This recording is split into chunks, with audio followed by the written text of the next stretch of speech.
For those of you that have been around for a while, you'll know that I did a big push for Necon stuff last year. And you'll also know that the year before was the first year I went to this camp.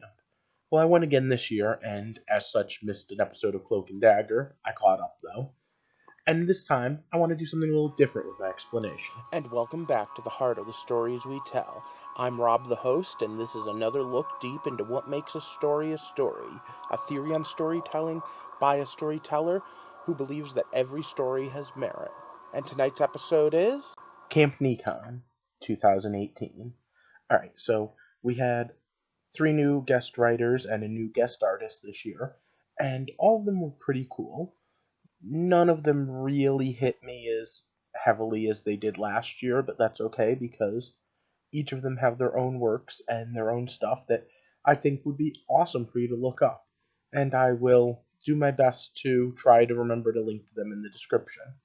However, before we go any further, quick note on what it is I normally do here. I'm a hopeful writer, and someday I'd like to be published like they are. And so what I'm doing here is a quick case study. How and why we tell stories. If that sounds interesting to you, I review TV shows, movies, books, but I also do theory videos. Click the subscribe button and join our little community.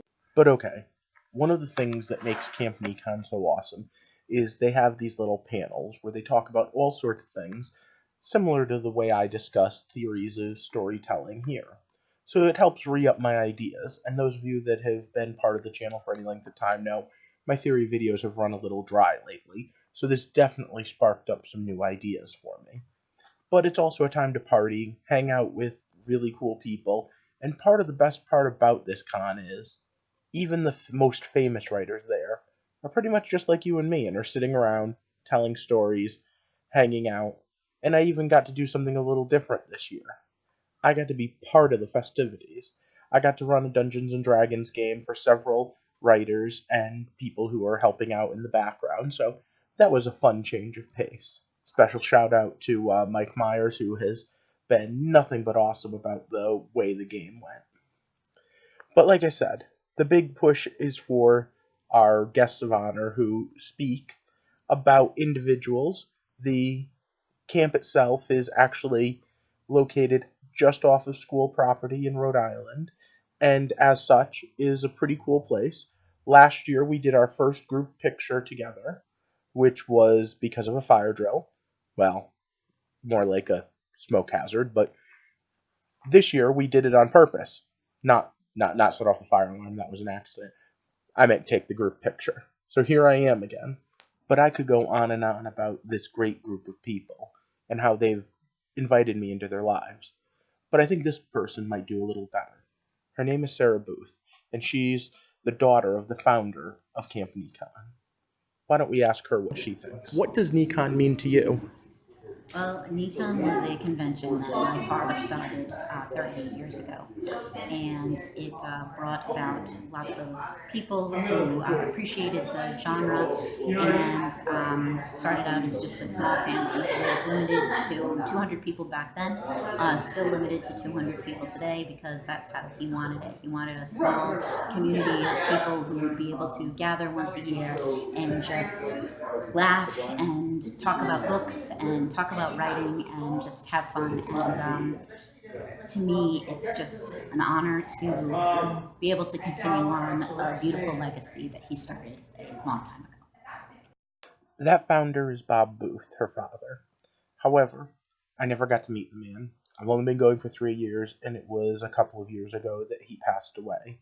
Although that is very much my loss. Everyone that talks about this guy tells you how great he is, and the fact that his family has kept this going. Well, again, instead of using my words, let's talk to some of the people who go here. Hi, this is P.D. Castor, and Kasich. Like Karsick. Okay. There you go. And she is both a published author and an editor, Yeah. And she has been part of the Necon family for a very long time. In fact, she runs the entire support crew. Well, we are the skeleton crew, and we will tell you how to get there and give you maps if you have questions. So what makes Necon so different than other writing conventions for you? At other writing conventions, you tend to promote yourself, promote your work, you make contacts, you push the writer in you. At Necon, we're family. So it's getting together with friends and doing panels and talking and just relaxing because, writers work inside their brains and we generally work alone. And at Necon, we can just be with our friends again and be with other writers who understand that if you're staring at a screen for 5 hours, you're really working. So you think the family atmosphere really is a big difference here? It is. Family atmosphere and no pressure. If you want to talk business, we'll talk business. But if you just want to hang out and say, so which are the better monster movies? Hammer Films or Universal? We can have discussions on that. We can just talk about. If you ask that particular question in the right company, you could end up with a good 45-minute debate going back and forth. But one that's friendly natured. I just figured I'd interrupt there to say that. Anything and relax. This is very relaxing and very. It's home. We look forward to this every year because we can come home and be with our family. And no matter how many people I asked what Necon meant to them, over and over again, I kept getting that same answer. Family. Not just friends. Family. Here's another example. So, yes, hello. What is it that makes you think that Necon is a special con, different than other writing conventions? Okay, Necon is a family. By the way, this is Laura Hickman, writer and editor. I actually spent 2 hours last night convincing someone, I'm not going to say the person's name because they may not, but to move here, like I did, because I'm an idiot. Because Necon is a family, we care about each other, we work together, we fight for each other. I've made more business deals, along with all my friends, for publishing, and as you know, the whole community came together between multiple people who've had multiple health issues this year, and just we're a family. And what happens here literally does stay here because there's people outside of the family wouldn't understand. But you can join the family very easily by just coming to Necon. And I cannot stress enough how important that is. I'm nobody. There's 120-something of you guys that listen to what I have to say, and probably most of you aren't even watching this. But here I am, family. Thank you very much, Laura. This is Carol. This is one of our legends. He's video. Hi. Carol has been coming 33 years. This is 38. That tells you. She is an amazing fan. You actually have written for the first time because you wrote for the program book. Yes. But she is, and I mean this in love, and it's coming from Matt. She's part of the furniture. This place can fall apart without people like Carol. Okay, well, Carol, I do a YouTube channel, Heart of the Stories We Tell, and every year I review Necon as part of that and talk about it and why it's so special. Okay. Can you tell me why you think this is a special convention? It's a family. See? She didn't even hear me say that.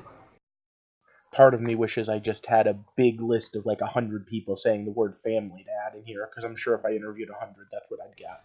The first time I walked into Necon, I was with people who thought like I did. I've only been here for 3 years, but that very much is my experience as well. Jack Ketchum coined the phrase, like-minded people. And it truly is. Oh, I love my Carol. She's one of my absolute favorite people. She is part of the furniture. Necon would actually fall apart without her. No. Okay, at least the panels would. The panels. They'd be thirsty. She took it on herself to do all the panel work, where she makes sure they all have drinks, have their name tags, everything, and enjoy it. And she has her own seat, and no one else is going to sit in that seat. That's Carol's. Front row center. And as the wonderful Linda says, she'd cut someone if they got in her seat. Thank you very much, guys.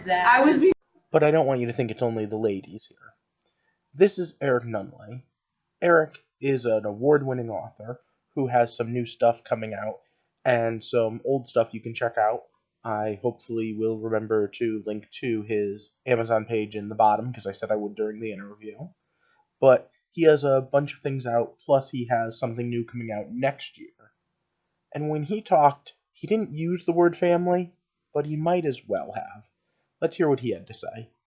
Eric Nunnally, and he is a published author. Would you like to talk for a second about if someone wanted to get to know your work, what book they should read?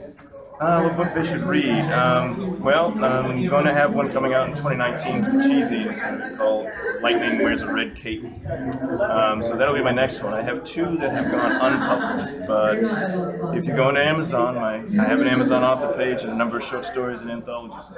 And I will make sure and link to that in the description. But the main point of this is that here at Necon, it is a very different type of con than other writers' cons. Could you tell me what this means to you, being here? It's built on a very strange author tradition. It's been going for 38 years now, possibly 39. I don't know if they started numbering them then. And it's an open place, and that's what I liked most about it the first time I came, because most of the conventions you go to, authors are behind a table or on a stage, and the organizers are kind of hustling them around to go to different things and kind of coddling them. But here, even though we have panels and things like that, everyone's very accessible. So you could meet your heroes, you can meet new authors, you can learn all kinds of weird stuff because you get to just sit and talk with them. And a very great example of that is the fact that nobody here was able to take a minute with Eric Nunnally to get a conversation. So thank you very much. Thank you. I wish I had a chance to talk to everyone on camera, show you all the great artists, all the great writers, but I didn't really. And for that, I'm a little sorry. Maybe next year I'll get some new faces in here. For now, though, this is more than just a place. This is more than just a con. Like they said, this is a family. This is some place that you can go and just feel like you belong. All of a sudden, I feel like someone should be playing the Cheers theme song. Where everybody knows your name. And I say that because several of the people who work there and run this, the very close family, do know my name. I'm nobody. Don't have any published works, and yet they know my name. It's just kind of cool that way. And though I never got to meet Bob Booth, I know he had a cool name, and I know he started something cool. The other thing I know is that if he could see right now what Sarah had done, he would be proud of her. So thank you everyone there. And if anyone has any questions, including how to sign up for Necon, if you're interested in doing that sort of thing, it's here in New England. It's in Rhode Island, just a little bit outside of Providence. Leave a comment below. In the meantime, if you could do me a favor, though, because I could really use a like and a share on this, especially this one because I think it could get some traction. And if you haven't already, click the subscribe button to join this little community. I got a whole bunch of reading suggestions, a whole bunch of writing ideas, and a whole bunch of things that we can talk about how and why we tell stories from this con. So stay tuned. And for now, I hope you have a nice night, and thank you for walking with me through the heart of the stories we tell.